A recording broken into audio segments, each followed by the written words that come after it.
Good afternoon. Today we will be studying the last part of Unit 5, that is the second part of Unit 5, which is the basic concepts of cryptography. So we know that once we are sending the data, that is once we have accomplished the task of data communication and networking, that is connection of two networks, or we are creating a communication link between two computers or hosts, then important aspect in that case becomes security. Now security in the networking and data communication is based on this concept, which is cryptography. That is, what is cryptography? The science and art of transforming messages. So we change the messages in order to secure them. Messages or data basically is changed to make it secure. So this is the basic concept of cryptography. Why do we need to make it secure? Because the data may be attacked or changed. So in that case, we need to make it secure. Cryptography can provide several aspects of security related to the interchange of machines or messages through networks. So if we want to create a communication between two networks, then security is a very important concept, and for that we need the concept of cryptography. So what are the things we need when we are creating a communication link between two networks or hosts? So first is confidentiality, then integrity, authentication,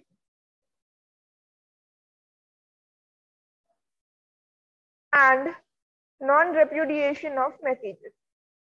So these are the four important concepts that is what we need, or the aspects we need when we are talking about cryptography. Okay, so in that case, cryptography can provide all of these things whenever there is a communication between two networks. Also, cryptography can also be used to authenticate the sender and the receiver of the message to each other.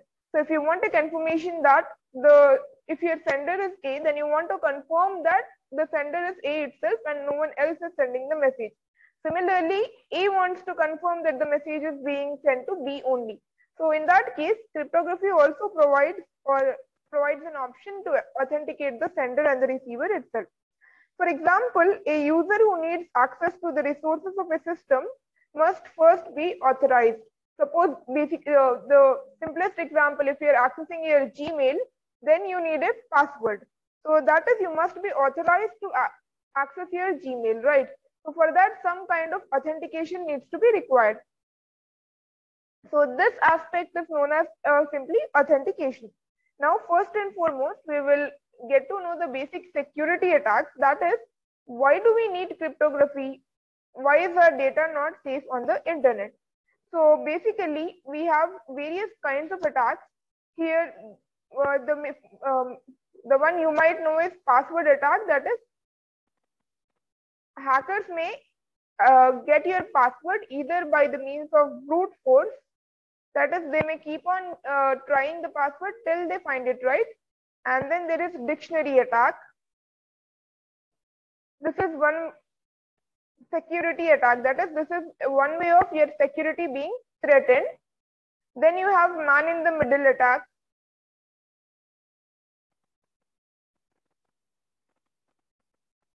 That is, your session or whatever you are doing on the network may be hijacked, session hijacking, IP spoofing, or another is DDoS. DOS and DDoS, there are two types of network security attacks: denial of service and distributed denial of service attack. So because of these things that occur on the network, we will have to create some kind of firewalls. And apart from that, even to send data, there are different kind of encryption and decryption methods. So symmetric encryption, data encryption standards, then there is an algorithm RSA, and what are all the other things we use to authenticate our messages. So these are the few concepts covered in this last second part of Unit 5, and this is our last topic in the syllabus. So first we will get to know what is cryptography, that is the basics of cryptography, and then we will see each of the topic briefly. So first and foremost, we have to define a few terms. Now first is network security, which I have already defined. And how can we achieve network security? Network security is achieved by the means of cryptography. It is a science basically, and now it is a complete subject by itself and a huge area of computer science, that is creating or sending secure data. So in this chapter, we briefly discuss cryptography. In this part of chapter 5, we briefly discuss cryptography. And what is cryptography basically? Even in the introductory class, I have given that it means crypt plus graphy. Crypt is in Greek, which is secret, and graphy is writing. So secret writing. So basically, we use the term to refer to the science and art of transforming messages to make them more secure and immune to attacks. So this over here is shows us the components involved in cryptography. So there are two important things that we have to know in this case. We have to know what is a plain text and what is a cipher text. So the original message before being transformed is called the plain text. Suppose we are writing hello. So this hello is known as the plain text. Now this hello needs to be encrypted. So there is an encryption to be performed. And once it is encrypted, that is, it is transformed into some secret message. So maybe hello is being transformed as A, B, P, Q, C. So that might be the encryption of hello. So this text is known as cipher text. Okay. An encryption algorithm transforms the plain text into cipher text, and a decryption algorithm transforms the cipher text back into the plain text. The sender uses an encryption algorithm and the receiver uses an decryption algorithm. Now, what is a cipher? We refer to encryption and decryption algorithms as ciphers. The term cipher is also used to refer to different categories of algorithm in cryptography. So basically, now when we have a cipher text, we need to know what is a key. So there are two categories of cryptography actually. One is symmetric key and other is asymmetric key. Now what is symmetric key? So a key is basically a number or a set of numbers that the cipher as an algorithm operates on. So if you have your text, plain text, then the key operates on this plain text and transforms into cipher text. Okay. To encrypt a message, we need an encryption algorithm, an encryption key, and plain text. So we need this encryption key plus encryption algorithm. So what are the steps to be performed by using this key? And we need to require this plain text. So there are three things. First is plain text, then encryption key, and encryption algorithm. These three, by using these three things, we can convert a plain text into this cipher text. Now, this is in the case of encryption. Now we have the case of decryption. In the case of decryption algorithm, we need only two things. One is the decryption key. Sorry, we need decryption key, decryption algorithm, and the cipher text. So obviously, the plain text has been converted into cipher text and is sent on the network. So at the receiver side, we will get the cipher text. We need to have these two things, that is decryption key and decryption algorithm. We will study a bit of these things in detail in the next slide. So for now, you have to remember that plain text is converted into, let me explain it here. So we have the plain text. It is converted into cipher text by using two things. One is the encryption key and the encryption algorithm. Encryption key is basically some kind of code which is applied on this plain text by using the steps or the instructions written in this algorithm. And in the same way, on the cipher text side, so this is the sender side and this is the receiver side. On the cipher text side, we will need, now the message is encoded. We need to decode it. To decode it, we will need the decryption key and the decryption algorithm to decode it again into the plain text so that the receiver can read it. So this is with respect to the how the encryption and decryption is performed. Now, as I said, the two categories, we can divide the cryptography algorithm into two groups. One is the symmetric key. Now, symmetric key is also known as the secret key. This you have to remember, and it is very important. And then asymmetric key is also known as the public key cryptography algorithm. Okay. So now, before going further, that is with symmetric key and asymmetric cryptography, we will get to know three. So basically, in cryptography, we will be using person names to understand the sender and the receiver side. So basically, we use the names Alice,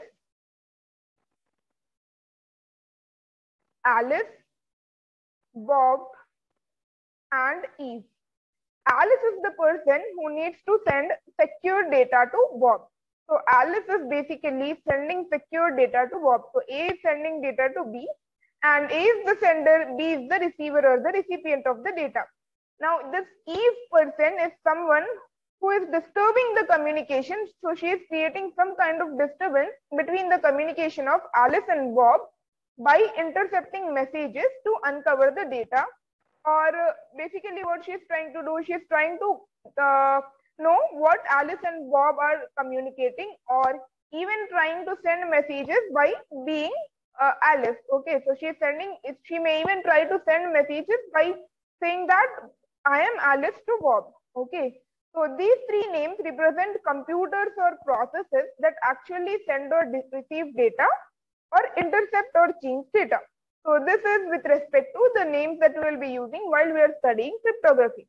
Now the next is symmetric key cryptography. In symmetric key cryptography, the same key is used in both the parties. So we know that symmetric key is basically a secret key, and that secret key is used by both the parties. So the encryption key and the decryption key is the same. The sender uses this secret key and encryption algorithm to encrypt the data. The receiver also uses the same key. So this secret key is used by Alice, and the secret key is used by Bob also. But the only thing which is differing is, in this case, Alice will use encryption algorithm because she is encrypting the message, and Bob will use decryption algorithm because Bob is decrypting or decoding the message. So that is the only difference in the case of symmetric key cryptography, because the key which is being used is common. That is why we are calling it symmetric. Both of them are using the same key.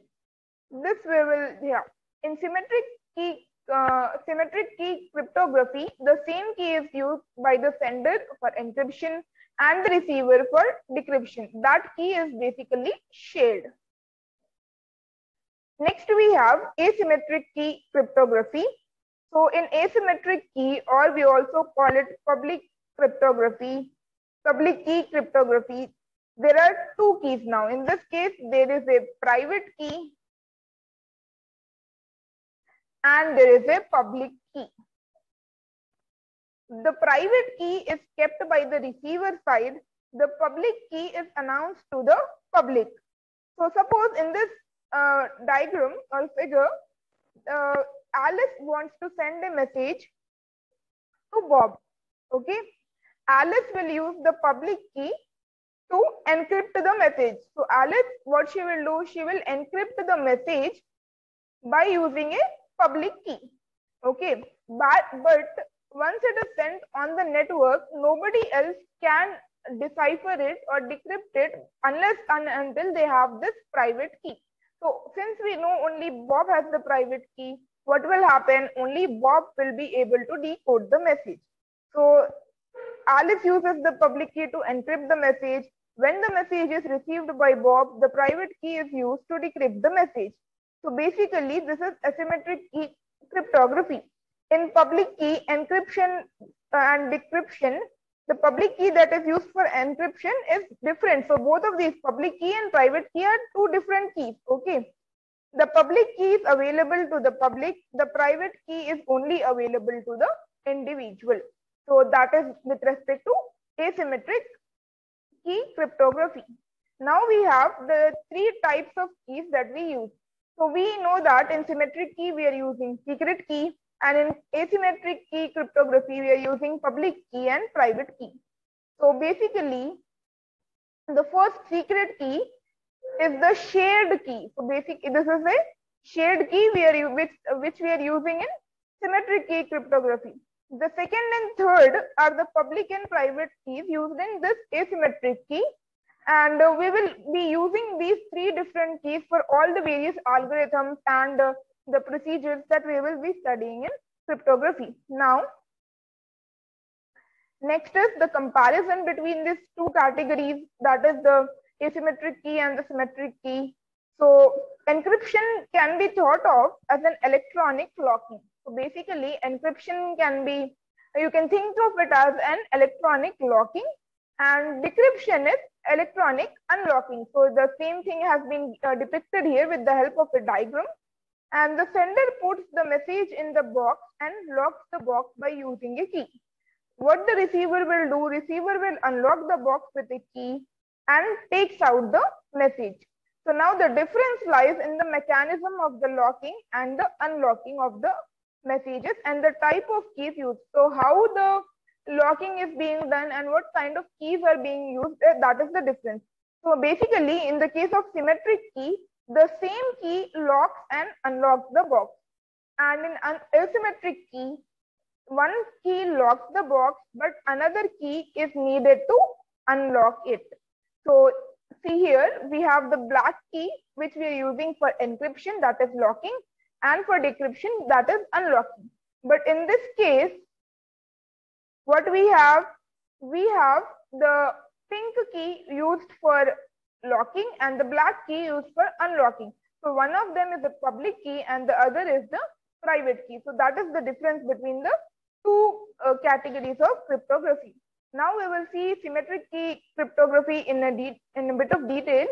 So symmetric key cryptography started thousands of years ago when people needed. So cryptography is not a new subject which was recently introduced or a new topic which came into existence in the past few decades. It was used from thousands of years because people needed to exchange secrets. Suppose we have a war, then people needed to exchange secrets, and in that case they use some secret communication. That secret communication can also be referred to as cryptography. So we still mainly use symmetric key cryptography in our network security. So symmetric key is usually used in the case of network security. Now, however, today's ciphers are much more complex. That is, whatever cipher text we are getting is very, very complex. And first we will discuss the traditional algorithms which were used earlier. Then we can discuss the ones which are a bit oriented in the today's generation or the modern world. So first and foremost, we will introduce this traditional ciphers which are character oriented, and these are not being used right now, but we will see how this cryptography came into existence and how the modern algorithms are different from the previous ones. Okay, so we can divide traditional symmetric key ciphers into two categories. One is the substitution cipher and the another is the transposition cipher. Again, this substitution cipher, basically what it does is it substitutes one symbol with another. If the symbol in the plain text are alphabetic, suppose how we are replacing H with A in the earlier example I gave, that is how what we are doing in substitution cipher. So we replace one character with another. For example, in the case of substitution cipher, we can replace character A with D, character T with Z, and if the symbols are digits, these are just the examples. You can replace character A with any of the other alphabet that you want if you're creating your own cipher. I'm just giving an example, and even in the case of digits, you can replace one digit with another digit. So substitution ciphers again can be categorized into monoalphabetic and polyalphabetic. Now, in the case of monoalphabetic cipher, a character or a symbol in the plain text is always changed to the same character or symbol in the cipher text, regardless of its position in a text. For example, if the algorithm says that character A in the plain text is changed to character D, suppose if we have the word hello again, I'm just taking the same, and now I'm saying this L needs to be changed with P. Then this L will also be changed with P only. This is in the case of monoalphabetic cipher. That is simply saying that the relationship between characters in the plain text and the cipher text is a one-to-one relationship. Okay. So if there is a L, then L will be changed with P in every other instance of the code.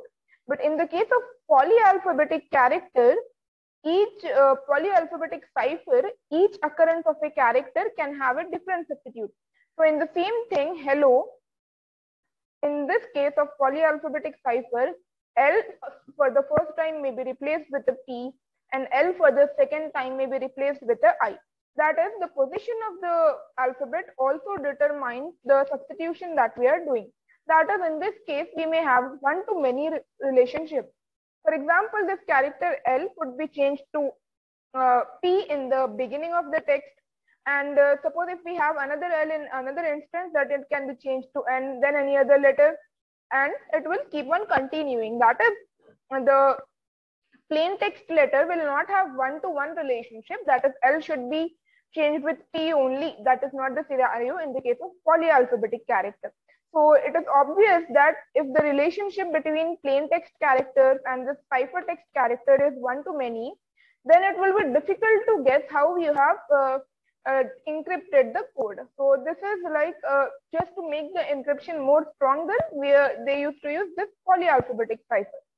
And to achieve this polyalphabetic cipher, we need to divide the text into groups of characters and use a set of keys. So that is how we do this polyalphabetic cipher. Then we have this transposition cipher.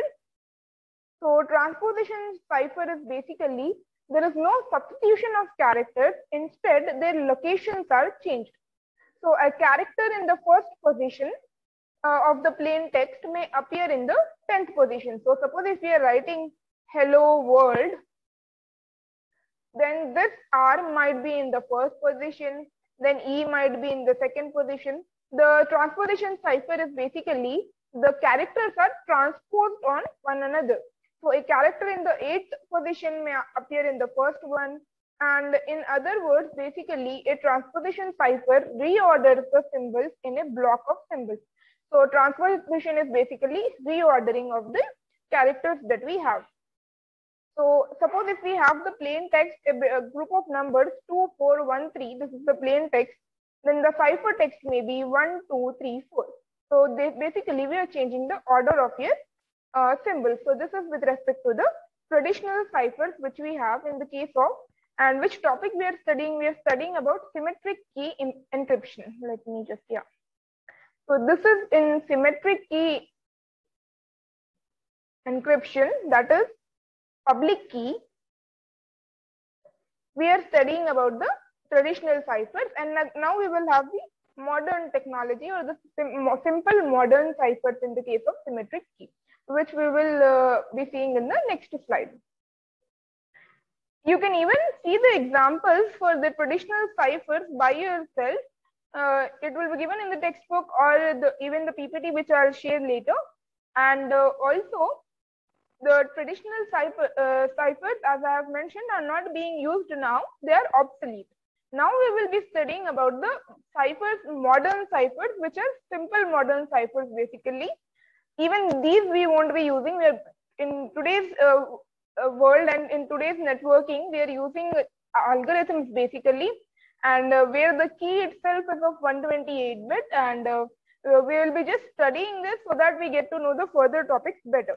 So the traditional ciphers are, whatever we have studied, are character oriented. Basically, each of them was based on a character, And with the advent of computers, as the computer was invented, ciphers needed to be bit oriented. Okay, because we on the networks we send the data bit by bit, right? So this is because the information to be encrypted is not just text. It may consist of numbers, graphics, audio, video, and even images, etc. So images come in the category of graphics itself. So basically, it is convenient to convert these types of data into a stream of bits. We know that this type of data is converted into bits, encrypt the stream, and then send the encrypted stream. So what we are doing, we are converting into bits, and then these bits are converted into ciphertext, and then that ciphertext is passed on to the network. In addition, when text is treated at the bit level, each character is replaced by 8 or 16 bits, which means the number of symbols becomes 8 or 16. So mingling and managing bits provide more security than the characters. So modern ciphers use this kind of strategy, and it is better than the traditional, what strategy was used in the traditional ciphers. This kind of strategy is a bit better. A modern symmetric cipher is a combination of simple ciphers. So we will see a few simple modern ciphers. The first is this XOR cipher. So modern ciphers today normally are made up of a set of simple ciphers, which are simple predefined functions in mathematics or computer science. So this is the XOR cipher, which what it does is it uses your exclusive OR operation, which we have already studied in computer science. An XOR operation needs two data input plain text. So it will have this first data input and the second data input. First is the first and a key. So first input is the plain text, and second is the key. In other words, one of the inputs is the block to be encrypted. So this part is the data which we need to encrypt, and the other input what we are taking is the key. The result now, once we XOR them, will be your encrypted block. So in the case of XOR cipher, the size of the key, sizes of key, plain text, and ciphertext are the same. Sizes of all these three in the case of XOR cipher is same, because what we are doing is simply we are performing an exclusive OR on the first two to get the third.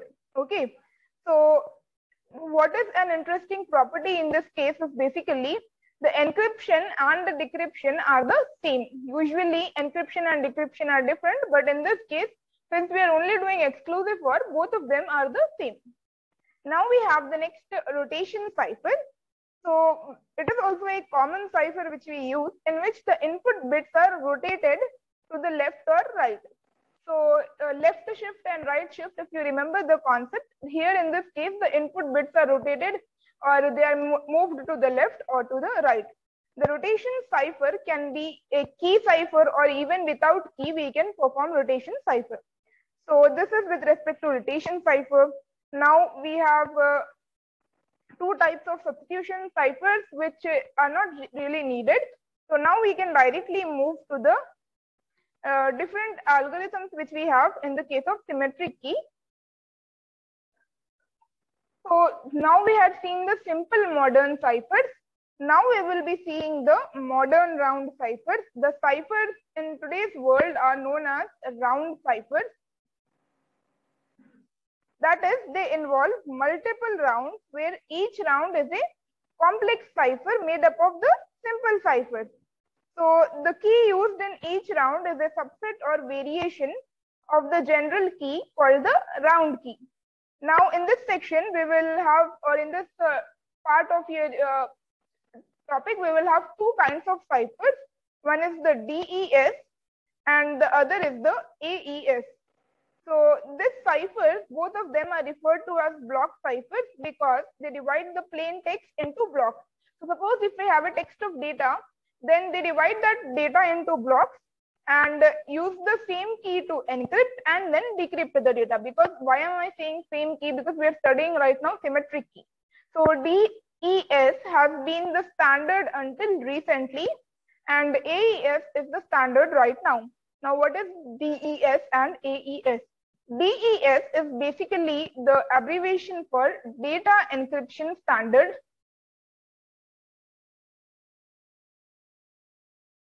And one example of this complex block cipher is this DES. DES was designed by IBM and adopted by the US government as the standard encryption. That is basically the algorithm encrypts a 64-bit plain text block using a 64-bit key. So DES has two transposition blocks, and they have different rounds. So in each round, there will be a key used, and it will be converted into a cipher. Then again, this will go on happening. So the 16 iterations of round ciphers are conceptually the same. Each uses a different key derived from the original key. So there is a round key generator, which is a 64-bit key, and we are talking about 64-bit plain text. And in each round, this round key generator will generate a key, and it will work on the plain text. And after 16 rounds, it will give the 64-bit cipher text. So the initial and final permutations are keyless straight permutations, and the middle rounds are basically where we use the round key generator to generate the key. Each round of DES is a complex round cipher. So here I can show it. So this is actually very complex, and we use a DES function also. Now, what is this DES function? It applies a 48-bit key to the rightmost 32 bits, and to produce a 32 bits output, and it will just, the function is made up of 4 operations. What will happen? An XOR will be done, then an expansion permutation, a group of simple ciphers, the ones we have studied earlier, and a straight permutation. So in each round, this will be done, then DES function is applied, and in this way, encryption is done and decryption is done in the case of DES, that is Data Encryption Standard. Now, this was used earlier, but now what we are using is AES, which is Advanced Encryption Standard. Now, this was designed because DES key was too small. So again, triple DES was introduced, and later Advanced Encryption Standard was introduced. So the National Institutes of Standards and Technology created this AES and named it after 2 Belgian inventors of this algorithm. And you can refer to this algorithm by yourself. It is also a bit complicated, so you can just see the overview of the algorithm in the textbook also. Now we will directly go to the next topic, which is firewall. So firewall is basically a security measure which is used to achieve network security. And to control access to a system, we need a firewall. A firewall is basically a device installed between the internal network of an organization and the rest of the internet. So you can check the firewall settings on your systems or laptop. So there is a designated firewall setting, where that is, this firewall protects your network or your internal network from the rest of the internet. It is designed to forward some packets and filter others. So suppose if you are receiving packets from the internet, then it forwards a few of them and filters a few of them. That is, it does not forward few of them to protect your network. So here, firewall is basically, it may filter all the incoming packets destined for a specific host or a server. And a firewall can be used to deny access to a specific host or service in an organization. So suppose this is a firewall, this is your internal network, then it allows few of the packets and it may not allow few of the packets. So this is the global internet, and even while sending the packets on the internet, it will check, suppose in a few colleges network, Facebook, Instagram, and etc. are not allowed to log in. So that is when if the student is requesting for the IP of this Facebook, Instagram, or they're trying to log into these sites, then it is not possible because there is a firewall which keeps track that these outgoing packets should be stopped. So this is the basic functionality which you can see. Now there are two types or two categories of firewall. One is the packet filter firewall and the other is the proxy firewall. So a firewall can be used as a packet filter. That is, it can forward or block packets based on the information in the network layer. Network layer and also transport layer. Basically, whatever information is on the network layer and the transport layer, based on that, it may forward the packets or block the packets. So a packet filter firewall is a router that uses a filtering table. So this table is known as a filtering table, and it decides which packets must be discarded and not forwarded. So this example that we are seeing, incoming packets from this address 131.34.0.0 are blocked. Okay, and this star means any. So to any source port or destination IP, this is blocked.